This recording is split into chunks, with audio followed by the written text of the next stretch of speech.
Saludos y bienvenidos a una nueva clase del Seminario Bíblico de Capacitación al Ministerio. Hoy continuamos viendo el ser de Dios. Concretamente vamos a ver los nombres que Dios se da de sí mismo en las Escrituras y vamos a ver cómo Dios es uno en esencia y tres en persona, es decir, la doctrina de la Trinidad. Hemos concluido los atributos de Dios que hemos estado viendo por 4 semanas y nos quedan estos dos aspectos antes de pasar a ver cómo Dios actúa en su creación, es decir, la doctrina de la providencia, los decretos de Dios, la providencia divina, que lo estaremos viendo en la próxima clase. Bueno, pues comenzamos hoy primero con los nombres de Dios. Bueno, vemos a lo largo de las Escrituras, especialmente se refleja y se ve más en el Antiguo Testamento, cómo Dios se da a conocer a sí mismo con diferentes nombres. Y esos nombres tienen el propósito de reflejar aspectos del ser de Dios, aspectos de su carácter, de quién es Él, es decir, remarcan atributos de su persona. Cuando hablamos bíblicamente del nombre de Dios, estamos hablando de eso que representa a su persona. Y esto es muy notorio, por ejemplo, cuando Jesús, poco antes de morir, en esa oración sacerdotal que encontramos en Juan capítulo 17, estando con sus discípulos, dice lo siguiente, Juan 17, 6 y 26. Dice, he manifestado tu nombre a los hombres que del mundo me diste. Tuyos eran y me los diste y han guardado tu palabra. Y el 26 dice, y les he dado a conocer tu nombre y lo daré a conocer aún, para que el amor con que me has amado esté en ellos y yo en ellos. Cuando Jesús dice que da a conocer el nombre de Dios a los escogidos del Señor, lo que está diciendo básicamente es que le está dando a conocer su persona, la persona del Padre, porque el nombre representa lo que Él es.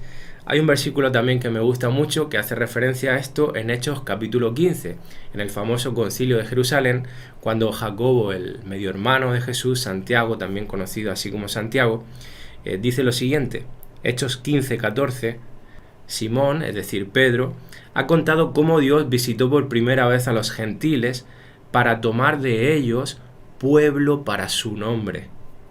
Nuevamente vemos aquí, en una expresión preciosa, pueblo para su nombre, que está hablando de que su nombre representa a su persona, es decir, un pueblo para Dios. Dios ha escogido un pueblo para Él mismo, para representar las virtudes de aquel que nos llamó de las tinieblas a su luz admirable. Amén. Vamos a ver esos nombres que Dios muestra de sí mismo.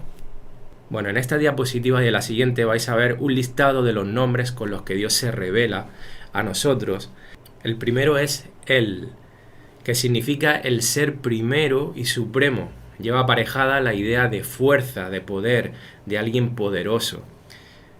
Otra manera en la que Dios se revela es con Elohim, que es el creador todopoderoso. A diferencia del anterior, refleja la idea de fuerza y de poder, pero en base a su creación. Él es el creador todopoderoso. Otro nombre es Elión, que es el Dios altísimo, la majestad en las alturas, exaltado por encima de todas las cosas, de todo lo creado. Adonai, el Señor todopoderoso al que todo está sujeto, es el Señor de señores. El Shaddai quiere decir el todopoderoso que controla todas las cosas. El Olam significa el Dios eterno, aquel que no tiene principio, que no tiene fin. Vimos uno de los atributos de Dios, su eternidad. El Roi, el Dios que ve todo, que es omnipresente, que está en todo lugar. Su omnisciencia le da sabiduría y conocimiento de todo cuanto acontece en el universo. Luego está este nombre, que es un nombre muy especial, Yahvé. De hecho, era impronunciable para los hebreos. Nosotros las traducciones lo hemos escrito añadiéndole vocales, pero en realidad este nombre no tenía vocales y significa yo soy el que soy. Se traduce en español como Jehová. Y este nos dice la propia Biblia que es el mejor nombre de todos los nombres con los que Dios se revela. Describe su ser inigualable, su autoexistencia, su autosuficiencia y su inmutabilidad. De hecho, utilizando ese nombre de Yahvé, encontramos a Dios revelándose, añadiendo a ese nombre algo más, como es el listado que veis a continuación. Jehová Sabaoth, que significa Dios de los ejércitos celestiales. Jehová Jireh, el Dios proveedor, el Dios que nos provee. Jehová Rafa, el Dios sanador. Jehová Nisi, Dios nuestro estandarte, nuestra bandera, aquel que pelea nuestras batallas.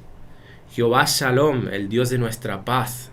Jehová Mekadés, el Dios que santifica, que obra la santificación en nuestras vidas. Jehová Sidkenu, el Dios que es nuestra justicia. Jehová Samá, ese Dios que está presente, que es nuestro compañero, que está cercano a nosotros. Y por último, Emmanuel, que es Dios con nosotros, el gobernante poderoso, el Dios eterno que ha descendido entre nosotros los hombres, ha entrado en el tiempo, en la historia de la humanidad y ha venido a morar con nosotros en la persona de Cristo.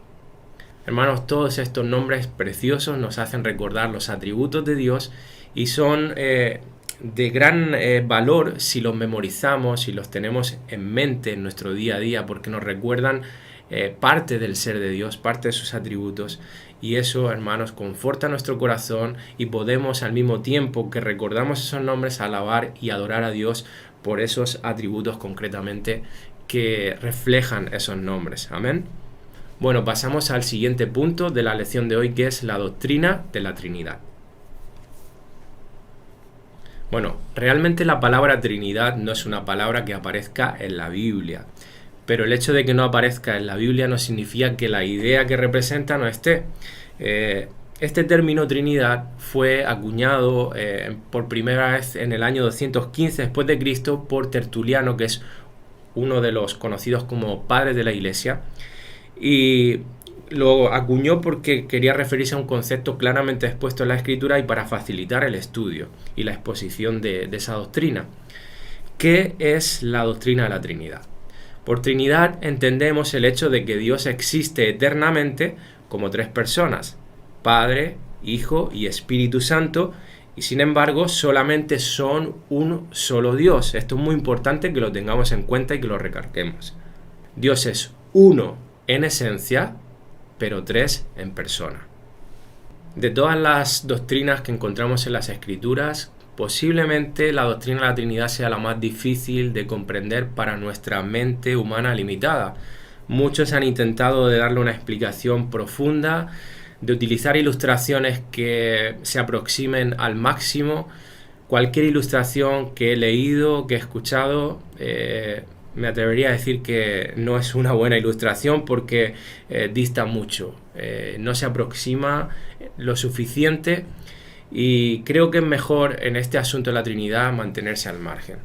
Reconocemos que ahí está, nos ha sido revelada, es innegable, pero nuestra mente no da para más, no podemos comprenderla. Tenemos que admirarnos de ella, darle gracias al Señor porque nos ha revelado esta doctrina, pero nuestras mentes no pueden llegar a más. Martin Lloyd-Jones dice: nadie puede leer la Biblia sin necesariamente encontrarse con la doctrina de la Trinidad. Es incuestionablemente la doctrina bíblica más misteriosa y más difícil de todas. Ningún ser humano habría pensado la doctrina de la Trinidad. Y lo dice en el sentido de que esto no es de ocurrencia humana. Dice, es la doctrina más distintiva de la fe cristiana. En un sentido, es la más elevada. Fijaros que dice en un sentido, es la más elevada y la más gloriosa de todas las doctrinas. Lo más sorprendente y asombroso que Dios se ha complacido en revelar en lo concerniente a sí mismo. Y hermanos, quiero recalcar algo porque a veces se malentiende, muchas personas lo han malinterpretado, y es el hecho de que sea tres en persona Dios no significa que sean tres dioses.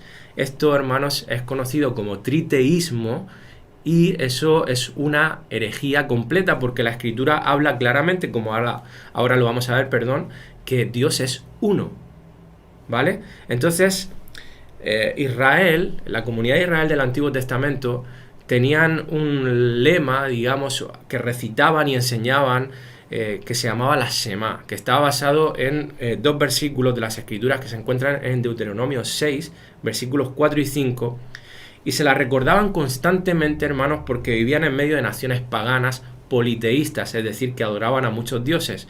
Y lo que diferenciaba, una de las cosas, mejor dicho, que diferenciaba a Israel del resto de naciones es que ellos adoraban a un solo Dios, al Dios único y verdadero. Las naciones de alrededor, las naciones paganas, adoraban a muchos dioses.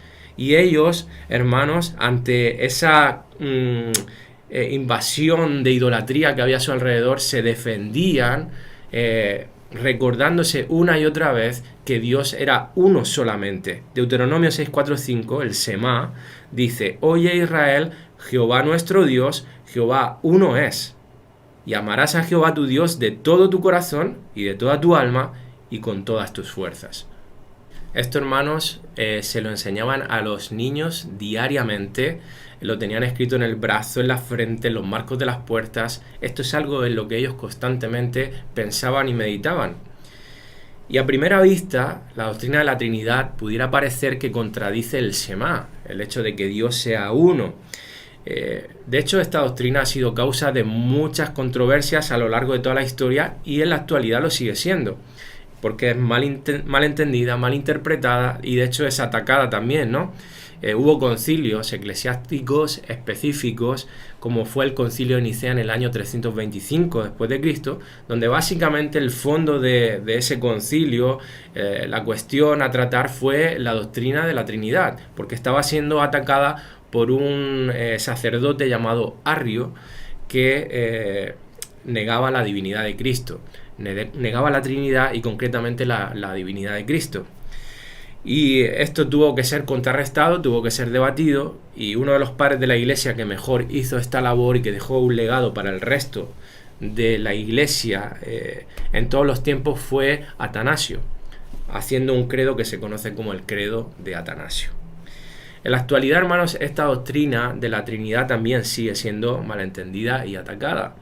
De hecho, bueno, hay algunas sectas que se autodenominan cristianas, porque son ellos los que se denominan así, como son los testigos de Jehová, como son los mormones, que no creen en la doctrina de la Trinidad, que no creen en la divinidad de Cristo y tampoco en la divinidad del Espíritu Santo. Y realmente llamarse cristiano y no creer en la divinidad de Cristo es una incongruencia, porque claramente Cristo afirmó ser Dios. Bastan estas dos afirmaciones, aunque hay muchas más del Señor en los evangelios, pero fijaros cuando Él dice: el que me ha visto a mí, ha visto al Padre, es decir, porque yo y el Padre somos iguales, y yo y el Padre uno somos. Ahí está el Shema. Dios es uno y tres en persona. Uno en esencia y tres en persona. Esto, como digo, por mencionar una de las muchas autodeclaraciones de su unidad y su igualdad con el Padre. De hecho, cada vez que decía que era el Hijo de Dios, era igualarse con Dios. Por eso a Dios lo quisieron matar, porque Él se autoafirmó ser Dios. Y esto para ellos era una herejía, esto era pues lo peor que un hombre podía decir, ¿no? Pero volviendo, hermanos, a la aparente contradicción de Dios es uno y es tres personas, parece que esto choca, parece que esto no puede casar. Lo cierto, hermanos, es que aquí no hay ninguna contradicción. Una contradicción sería que dijéramos Dios es uno en esencia y tres en esencia, o que dijéramos Dios es uno en persona y tres en persona, pero la doctrina de la Trinidad no dice eso. La doctrina de la Trinidad dice que Dios es uno en esencia y tres en persona. Quizá, hermanos, hasta para nuestro lenguaje humano es difícil darle una explicación a esta doctrina que está claramente revelada en las Escrituras, y no solamente en el Nuevo Testamento, sino a lo largo de toda la Biblia. Desde el mismo primer versículo de las Escrituras, Génesis 1:1, ahora lo vamos a ver, vemos cómo la doctrina ya se empieza a revelar de forma parcial en el Antiguo Testamento y de forma más completa en el Nuevo Testamento, pero ahí está. Fijaros, dice: en el principio creó, y está utilizando el verbo en hebreo bará en singular. Luego dice Dios, y ahí utiliza el nombre Elohim, que es plural. Dice los cielos y la tierra. Bueno, en la traducción uno podría decir, ¿dónde está ahí la Trinidad? Directamente no se ve. Pero si vamos al texto en hebreo, la palabra usada para Dios, Elohim, es plural. Y el verbo usado es singular. Es como si yo dijera, nosotros fui a Murcia ayer. No tiene ningún sentido, ¿verdad? Suena extraña. Sería nosotros fuimos a Murcia ayer. Yo y algunas personas más. No, pues aquí lo que está diciendo es nosotros fui a Murcia ayer. Es decir, hay una pluralidad de personas en Dios, pero al mismo tiempo son uno solo realizando esa acción creativa de Bará. Creó los cielos y la tierra. Otros textos que la traducción al español se ven con más claridad es Génesis 1:26, donde dice: entonces dijo Dios, hagamos al hombre a nuestra imagen, conforme a nuestra semejanza. Fíjate que no dice voy a hacer al hombre a mi imagen, conforme a mi semejanza. No, hagamos en plural al hombre a nuestra imagen, conforme a nuestra plural semejanza, y señoreen los peces del mar, etcétera, etcétera. Habla en plural, lo cual nos hace indicar desde el mismo principio de la Biblia esa pluralidad de personas en Dios mismo. Y hay muchos más textos similares a este, voy a leer uno más, pero podría poner muchísimos más. Génesis 3:22 dice: y dijo Jehová Dios, he aquí el hombre es como uno de ¿qué? De nosotros, sabiendo el bien y el mal. Ahora pues, que no alargue su mano, etcétera, etcétera, etcétera. Al final, hermanos, vemos aquí cómo Dios habla en plural. No porque sean varios dioses, sino porque es uno en tres personas, uno en esencia, tres en persona. Hay muchos más textos, hermanos, pero vamos a pasar ahora al Nuevo Testamento. En el Nuevo Testamento esta doctrina se revela de forma más completa, hay muchos más versículos. Uno de ellos, tampoco puedo coger todos, pero voy a coger un par de ellos. Uno de ellos se encuentra en Mateo 28:19, que es la conocida como fórmula bautismal. Por tanto, id y haced discípulos a todas las naciones, bautizándolos en el nombre del Padre, y del Hijo, y del Espíritu Santo. Fijaros que ahí están las tres personas de la deidad. O tenemos, por ejemplo, el episodio cuando Jesús fue bautizado, y ahí vemos a las tres personas de la Trinidad implicadas. Mateo 3:16 al 17 dice que Jesús, después que fue bautizado, subió luego del agua, y aquí los cielos le fueron abiertos. Y vio al Espíritu de Dios, ahí está el Espíritu Santo, que descendía como paloma. Ya tenemos por un lado al Hijo, tenemos al Espíritu Santo, que venía sobre él, y dice el 17, y hubo una voz de los cielos que decía, ahí está el Padre, dice, este es mi Hijo amado, en quien tengo complacencia. Las tres personas en ese episodio en escena, el Padre, el Hijo y el Espíritu Santo. Bueno, nuevamente, como digo, podríamos escoger muchísimos más versículos del Nuevo Testamento porque está lleno de esta revelación, pero creo que es suficiente como para darnos cuenta de que la Trinidad es una verdad claramente revelada en las Escrituras. Ahora bien, ¿cuáles son las distinciones entre el Padre, el Hijo y el Espíritu Santo? Bueno, las personas de la Trinidad tienen funciones primarias diferentes al relacionarse con el mundo. Cuando la Biblia habla de la manera en que Dios se relaciona con el mundo, tanto en la creación como en la redención, se dice que las personas de la Trinidad tienen funciones diferentes o actividades primarias diferentes. Vemos estas funciones diferentes en la obra de la creación. Por ejemplo, Dios Padre habló las palabras creativas para hacer que el universo existiera, pero fue Dios Hijo, el Señor Jesús, el Verbo eterno de Dios, el que realizó estos decretos creativos. Fijaros lo que dice en Colosenses 1:16. Porque en Él fueron creadas todas las cosas, en Cristo, las que hay en los cielos y las que hay en la tierra, visibles e invisibles, sean tronos, sean dominios, sean principados, sean potestades, todo fue creado por medio de Él y para Él. Y al mismo tiempo el Espíritu Santo estaba activo igualmente, pero obrando de una manera diferente, porque dice en Génesis que iba y venía sobre la faz de las aguas, Génesis 1:2, aparentemente sosteniendo y manifestando pues esa presencia inmediata de Dios en la creación. Aparte de la creación, vemos cómo la Trinidad actúa también de manera diferente o con funciones distintas en la obra de la redención. Dios Padre planea la redención y envía a su Hijo Jesucristo al mundo. Porque de tal manera amó Dios al mundo que envió a su Hijo para que aquel que en Él cree no se pierda. Amén. Dice que el Hijo obedeció al Padre y realizó la redención para nosotros. Dios el Padre no fue el que vino, fue el Señor Jesús. y ni tampoco vino Dios el Espíritu Santo, fue la obra particular del Hijo. Entonces, después que Jesús ascendió de nuevo al cielo, el Padre y el Hijo, ¿qué hicieron? Enviaron al Espíritu Santo para que nos fuera aplicada esa redención a nosotros. Y hermanos, es especialmente el papel, el rol del Espíritu Santo, el darnos la regeneración, un nuevo corazón, vida nueva espiritual, santificarnos y también, una vez que ya somos parte de la familia de Dios, equiparnos, darnos poder para servir al Señor.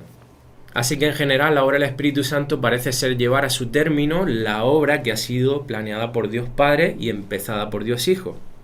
Así que podemos decir, hermanos, que el papel del Padre, la creación y la redención ha sido la de planear, la de dirigir y enviar al Hijo y al Espíritu Santo. Y esto, hermanos, no debe resultarnos extraño porque nos muestra que el Padre y el Hijo se relacionan pues como un padre y un hijo carnal, humano, ¿no? En una familia humana. El padre dirige y tiene autoridad sobre el hijo y el hijo obedece y responde a las direcciones del padre. Y en este caso el Espíritu Santo es obediente a las directivas tanto del Padre como del Hijo. Así que, hermanos, las personas de la Trinidad son iguales en todos sus atributos. Cuando hablamos de los atributos de Dios, a veces podemos caer en el error de pensar que esos atributos solo le pertenecen a Dios Padre. No. Por igual le pertenecen a las tres personas de la deidad. Al Padre, al Hijo y al Espíritu Santo. Son iguales en cada uno de los atributos que hemos estado viendo en las clases pasadas. Pero el que sean iguales no significa que sean diferentes en función. Ellos se subordinan en sus funciones. Esto lo vemos claramente en las Escrituras, por lo que acabamos de decir. Pero es importante, hermanos, porque esto a veces a la gente les choca, que el Hijo, que el Espíritu Santo se subordinen en autoridad al Padre, es como si fueran de un rango inferior o menor, en absoluto. Simplemente esta subordinación es la manera en la que ellos se relacionan entre ellos y para con el mundo, para con la redención, para cómo actúan en sus funciones para con el mundo. Pero no implica inferioridad de la misma manera que cuando Dios en su palabra le dice a la mujer que se someta a su marido como cabeza, como líder, no está diciendo que la mujer sea inferior. No, simplemente está diciendo que se subordine a la autoridad que él ha puesto. No es de menor valor, no es inferior, simplemente Dios lo ha establecido así y de la misma manera, paralelamente vemos cómo esto sucede en la Trinidad. Es más, hermanos, lo revelado en las Escrituras es que estas diferencias en función no son temporales, sino que durarán para siempre, como vemos en 1 Corintios 15, 24 al 28, que dice: luego el fin, cuando entregue el reino al Dios y Padre, cuando el Señor Jesús entregue el reino al Dios y Padre, cuando pasen todos los sucesos finales, cuando haya suprimido todo dominio, toda autoridad y potencia, porque preciso es que Él, Cristo, reine hasta que haya puesto a todos sus enemigos debajo de sus pies, y el postrer enemigo que será destruido es la muerte, porque todas las cosas las sujetó el Padre debajo de los pies de Cristo. Y cuando dice que todas las cosas han sido sujetadas a Cristo, claramente se exceptúa aquel, el Padre, que sujetó a Cristo todas las cosas. Dice el 28, pero luego que todas las cosas le estén sujetas en autoridad, entonces también el Hijo mismo se sujetará al que le sujetó a él todas las cosas, al Padre, para que Dios Padre sea el todo en todos, tenga la supremacía. Hermanos, esto es una declaración tremenda de esa subordinación que hay dentro de la Trinidad. Aunque nos resulte extraña y chocante, bueno, una vez más son misterios, hermanos, que están ahí revelados, pero que, hermanos, tenemos que aceptarlos, aunque a veces no los entendamos en su magnitud. Amén. Más adelante, cuando veamos la doctrina de acerca de Cristo, acerca del Espíritu Santo, analizaremos con más detalle versículos en donde habla de la divinidad, tanto de la persona de Cristo como del Espíritu Santo y de su obra y sus funciones. Pero eso, como digo, lo veremos más adelante, por eso no me he detenido mucho a mostrar versículos ahora de esto. Pero para ir terminando ya la lección de hoy, hermanos, ¿por qué es tan importante la doctrina de la Trinidad? ¿Por qué la Iglesia se preocupó tanto por la doctrina de la Trinidad ¿Es realmente esencial sostener la plena deidad del Hijo y del Espíritu Santo? Sí, lo es, hermanos, porque esta enseñanza es vital para nuestra fe. Tiene implicaciones para la médula misma de la fe cristiana. Y yo he puesto 4 razones que he encontrado y me han parecido buenísimas en el libro de Teología Sistemática de Wayne Grudem, que lo recomiendo, por cierto. Es un libro así bien gordito, pero es un libro, hermanos, que recomiendo porque es un recurso muy bueno que te puede ser muy útil para el estudio de la teología y al mismo tiempo es muy práctico. Y la primera razón por la que es importante la doctrina de la Trinidad es que la expiación está en juego. Es decir, si Jesús es solo un ser creado y no plenamente Dios, es difícil ver cómo Él, una criatura, en este caso, pudo aguantar la total ira de Dios contra todos nuestros pecados. ¿Podría, hermanos, alguna criatura, algún ser creado, por grande que sea, de veras salvarnos? No, hermanos. Imposible. Segundo, la justificación solo por la fe queda amenazada si negamos la plena deidad del Hijo. Si Jesús no es plenamente Dios, tendríamos razón para dudar si en realidad podemos confiar en que Él nos salve completamente. ¿Podríamos realmente depender plenamente en alguna criatura en cuanto a nuestra salvación? Hermanos, el único digno de plena confianza en todo el universo es Dios. Nosotros no somos dignos de plena confianza. Ningún ser creado es digno de plena confianza, porque es falible. Dios no es falible, Dios es perfecto. Tercero, si Jesús no es Dios, ¿deberíamos orar a Él o adorarle? ¿Quién sino Dios podría oír y responder a todas las oraciones de todo el pueblo de Dios? ¿Y quién sino Dios mismo es digno de adoración? En verdad, si Jesús no es más que una criatura, por más grande que sea, sería idolatría adorarlo. Sin embargo, las Escrituras, el Nuevo Testamento, nos ordena hacerlo en varios lugares. De hecho, Jesús mismo en algunos episodios recibió adoración y no rechazó esa adoración, porque era Dios. Por poner un ejemplo, Filipenses 2, 9 al 11 dice: por lo cual Dios también le exaltó hasta lo sumo y le dio un nombre que es sobre todo nombre, para que en el nombre de Jesús se doble toda rodilla de los que están en los cielos y en la tierra. Adoración, ¿a quién? A Dios, al Hijo de Dios, y debajo de la tierra, y toda lengua confiese que Jesucristo es el Señor, para gloria de Dios Padre. Y cuarta y última razón es que si alguien enseña que Cristo fue un ser creado, y aún así el que nos salva, esta enseñanza erróneamente empieza a atribuir crédito por la salvación a una criatura y no a Dios mismo, exaltando erróneamente a la criatura antes que al Creador, algo que jamás en la Biblia se nos permite hacer. Así que son razones completamente contundentes, hermanos, para ver lo importante y lo esencial que es para la fe cristiana esta doctrina de la Trinidad y el hecho concreto de que el Hijo de Dios, de que Jesucristo es Dios mismo. Amén, hermanos. Bueno, pues hasta aquí todo lo que teníamos que ver acerca del ser de Dios. En la próxima lección estaremos viendo la providencia divina, los decretos de Dios, que es cómo Dios actúa con respecto a su creación. Que el Señor os bendiga.